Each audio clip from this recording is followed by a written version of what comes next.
নমস্কার বন্ধুরা, আজকে আমি আপনাদের সাথে শেয়ার করব শীতের বিভিন্ন রকম সবজি দিয়ে উপমা। টেস্টটা কিন্তু দারুণ হয়।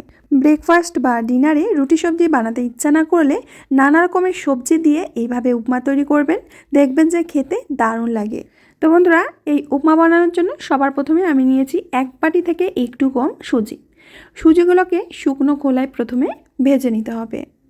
গ্যাসের আঁচটাকে মিডিয়ামে রেখে ওই মোটামুটি 4 থেকে 5 মিনিট মতো সুজিটাকে ভেজে নিতে হবে। সুজিটা আমি ঝরঝরে করে ভেজে নিয়েছি, এখন নামিয়ে নেব।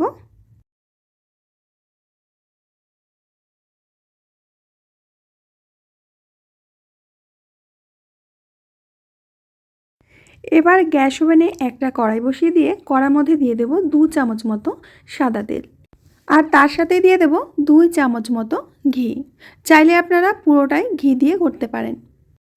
গ্যাসের আঁচটাকে মিডিয়াম ফ্লেমে রেখে প্রথমে ঘিটাকে গরম করে নিতে হবে। তেল গরম হয়ে গেলে এর মধ্যে দিয়ে দেব 50 গ্রাম মতো কাঁচা বাদাম। এখন বাদামগুলোকে হালকা আঁচে ভেজে নিতে হবে। বন্ধুরা, রেসিপিটা প্লিজ শুরু থেকে শেষ পর্যন্ত দেখবেন। রেসিপি দেখে যদি ভালো লাগে তাহলে একটা লাইক, ছোট্ট করে কমেন্ট আর বন্ধুদের সাথে শেয়ার করবেন। বাদামগুলো আমি লাল করে ভেজে নিয়েছি। গ্যাসের আঁচটাকে কমিয়ে কিন্তু বাদামগুলো ভাজবে, না হলে বাদামগুলো পুড়ে যেতে পারে। এখন তেল থেকে বাদামগুলো তুলে নিচ্ছি।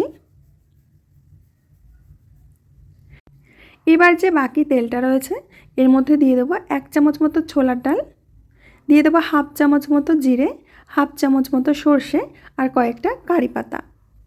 এখন এগুলোকে একটু ভেজে নেব।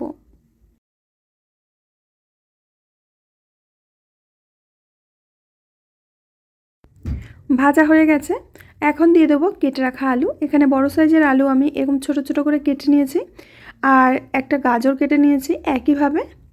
এখন গাজর আর আলুটাকে নেড়ে একটু নরম করে নিতে হবে। দিয়ে দেব 2টো তেজপাতা।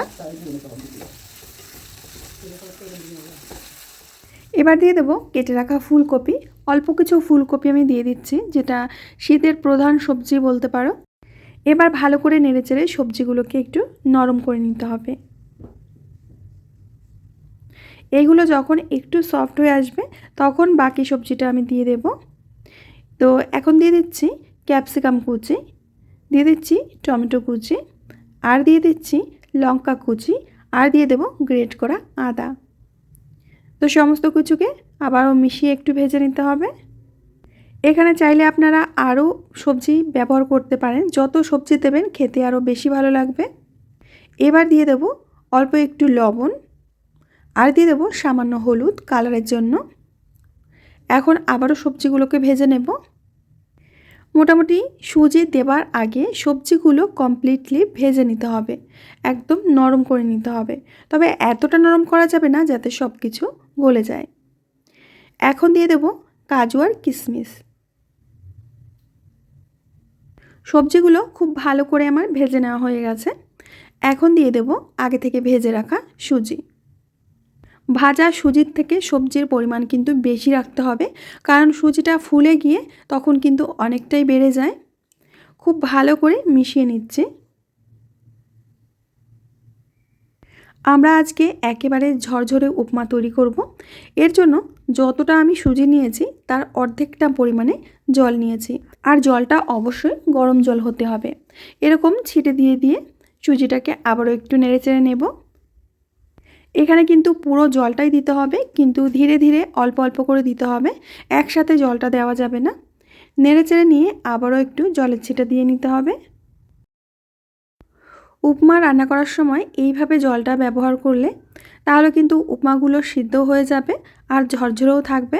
আর একবারে জলটা ঢেলে দিলে তখন সুজিগুলো একেবারে ভেজা ভেজা হয়ে যায়। তো আমি বাকি জলটুকুও দিয়ে দিচ্ছি। আর এই সময় গ্যাসের আঁচটাকে কিন্তু লো টু মিডিয়ামে রেখে নিতে হবে, না হলে সুজিগুলো নিচে থেকে পুড়ে যাবে আর ভালো সিদ্ধ হবে না। এবার টেস্টের জন্য দিয়ে দিচ্ছি স্বাদমতো লবণ আর 1 চামচ চিনি, আর সাথে দিয়ে দেব 1 চামচ মতো ঘি। আবারও সব কিছু সুজির সাথে মিশিয়ে নেব।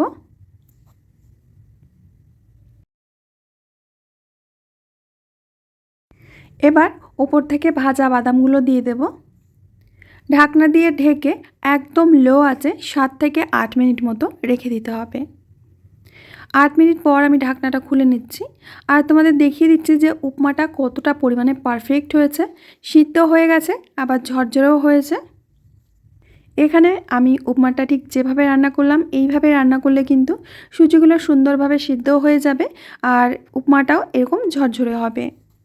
শুধু পদ্ধতিটা ঠিক রাখতে হবে আর জলের পরিমাণটা ঠিক রাখতে হবে। যতটা সুজি নিতে হবে তার অর্ধেকটা পরিমাণ জল নিতে হবে। জলটা অবশ্যই গরম জল হতে হবে। পরিবেশনের জন্য উপমা আমাদের একেবারেই রেডি। একটা প্লেটের মধ্যে আমি নামিয়ে নিচ্ছি। মোটামুটি 300 গ্রাম সুজি দিয়ে উপমা তৈরি করলে 5 থেকে 6 জন খেতে পারে পেট ভরে।